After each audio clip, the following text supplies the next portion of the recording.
भारत में रहना है तो सनातन धर्म हिंदू बनकर रहना पड़ेगा। सनातन धर्म की ओर से एक संदेश।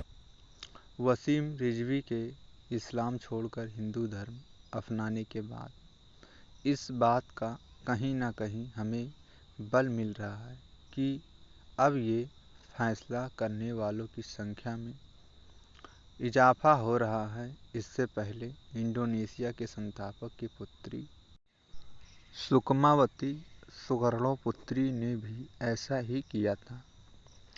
बीते दिनों वसीम रिजवी ने सनातन धर्म ग्रहण कर लिया।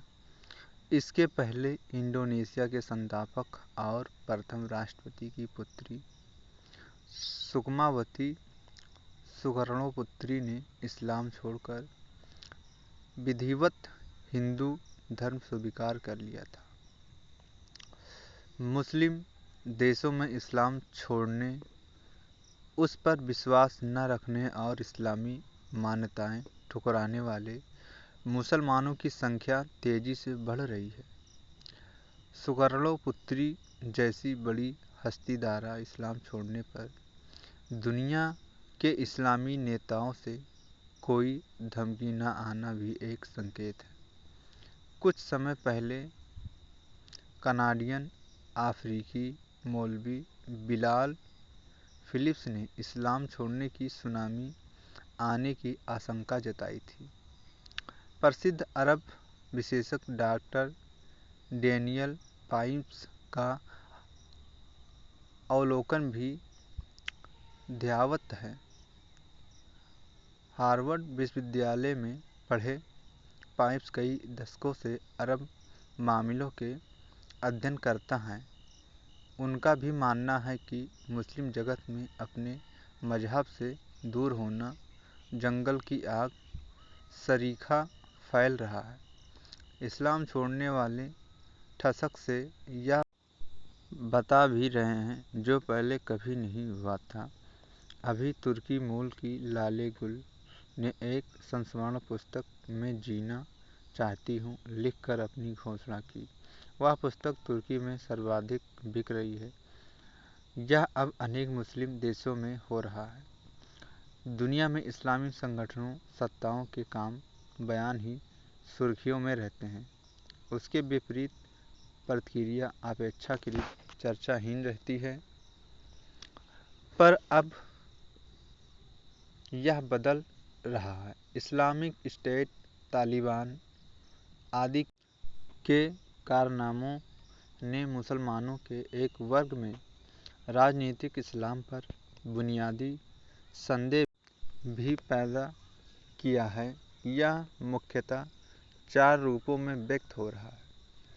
कठोर इस्लामी कायदे छोड़ना, सभी मजहबी कायदों से छुट्टी करना, नास्तिक हो जाना और दूसरे धर्म अपना लेना। चारों रूप कई मुस्लिम देशों में बढ़ रहे हैं, किंतु अलग अलग मुस्लिम देश में किसी खास चीज़ की प्रमुखता भी दिख रही है। जैसे तुर्की में नास्तिकता बढ़ रही है, सऊदी अरब में इस्लाम छोड़ने वाले बढ़ रहे हैं, ईरान में मतांतरण हो रहा है, मिस्र में कठोर इस्लामी कायदे छोड़े जा रहे हैं।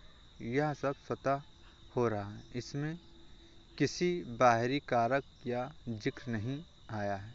यानी मुसलमान स्वयं अपनी नीति तय करने की ओर बढ़ रहे हैं। मुल्ला मौलवियों को सब कुछ तय करने देने की परंपरा तोड़ रहे हैं। मिस्र में उग्रवादी इस्लामी संगठनों के लोगों को नीची नज़रों से देखा जाने लगा है। कभी कभार सड़कों पर उनकी पिटाई भी हो जाती है। स्त्रियां अपने हिजाब फेंक कर विरोध दर्शाती हैं। इस्लाम के आलोचक, लेखकों, पत्रकारों की संख्या और लोकप्रियता बढ़ रही है। तुर्की इमामों में गैर इस्लामी तौर तरीके लोकप्रिय हो रहे हैं। वह इस्लामी विश्वासों के विपरीत विचार कर अपना रहे हैं। धर्म परिवर्तन ही नहीं, संस्कृति, आपसी संबंध, पोशाक, खान पान आदि में भी गैर इस्लामी व्यवहार अधिक प्रचलित हो रहे हैं। एक रिपोर्ट ने भी नोट किया कि मदरसों के छात्र ज्ञान, सहानुभूति और आध्यात्मिक भाव चिंतन के प्रति आकर्षित हो रहे हैं, अर्थात मुल्ला मौलवियों के मूल दावों को ही खारिज कर रहे हैं। बिन गैलप संस्था द्वारा किए सर्वेक्षण में 73% तुर्क लोगों ने अपने को गैर मजहबी बताया।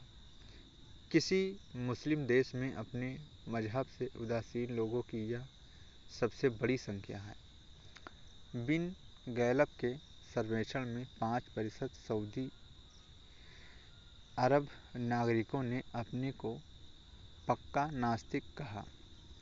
अमेरिका में भी इतने ही लोग अपने को पक्का नास्तिक कहते हैं। यह भी नोट करें कि सऊदी अरब सरकार नास्तिकता रोकने के लिए आतंकवाद विरोधी कानून का प्रयोग कर रही है। इसी से पूरी स्थिति का अनुमान हो रहा है।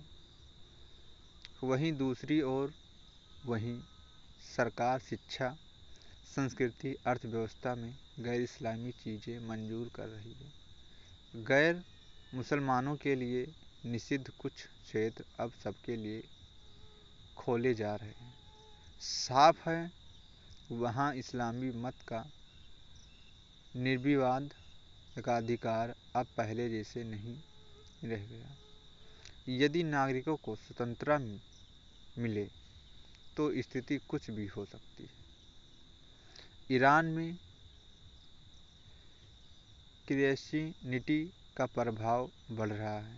ईरानी सरकार में मंत्री महमूद अलावी ने सार्वजनिक रूप से माना कि कई मुस्लिम क्रिश्चियन बने हैं।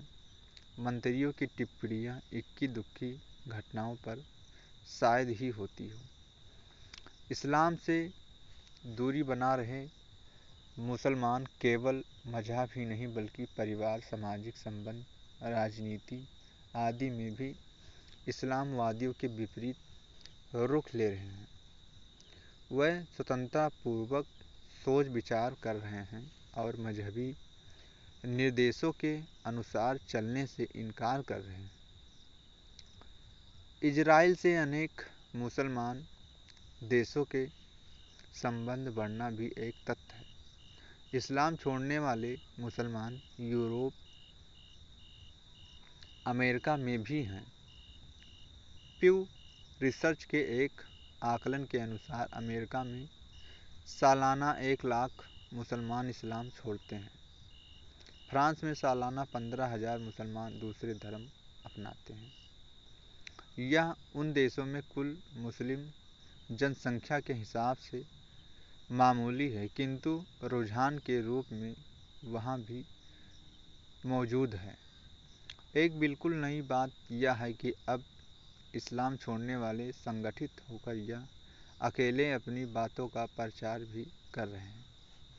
इस्लामी मतवाद के तत्वों का खंडन, विश्लेषण आदि करके मुस्लिम जगत में फैला रहे हैं। इस्लाम छोड़ने वाले नए लोगों को यह सहयोग, सहायता, बल पहुंचा रहे हैं। कई पूर्व मुस्लिम यूट्यूब, वेबसाइट, पुस्तकों आदि द्वारा यह कर रहे हैं।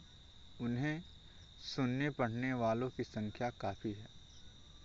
ऐसे लिखने बोलने वाले पूर्व मुस्लिमों के विरुद्ध धमकियों, हिंसा आदि का दबाव और भय दोनों कम हो रहा है।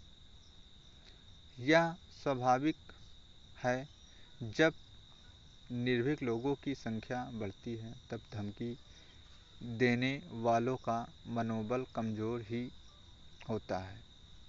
फिर बड़े बड़े मौलवी मौलाना पूर्व मुसलमानों के सवालों, दलीलों पर निरस्तर रखते हैं। धमकियों और फटकार से सिवाय उनके पास कोई उत्तर नहीं। डॉक्टर डेनियल पाइप्स ध्यान दिलाते हैं कि अरब से ही नई नई प्रवृत्तियाँ, मान्यताएं, व्यवहार आदि पूरे विश्व के मुस्लिमों के बीच फैल रहे हैं।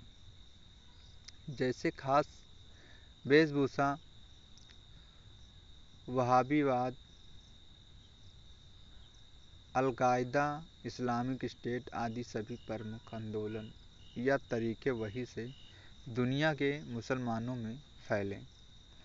संभव है कि कुछ समय बाद इस्लाम से उदासीनता और इस्लाम छोड़ने की हवा नाइजीरिया, बांग्लादेश, मलेशिया आदि देशों में भी दिखने लगे हैं।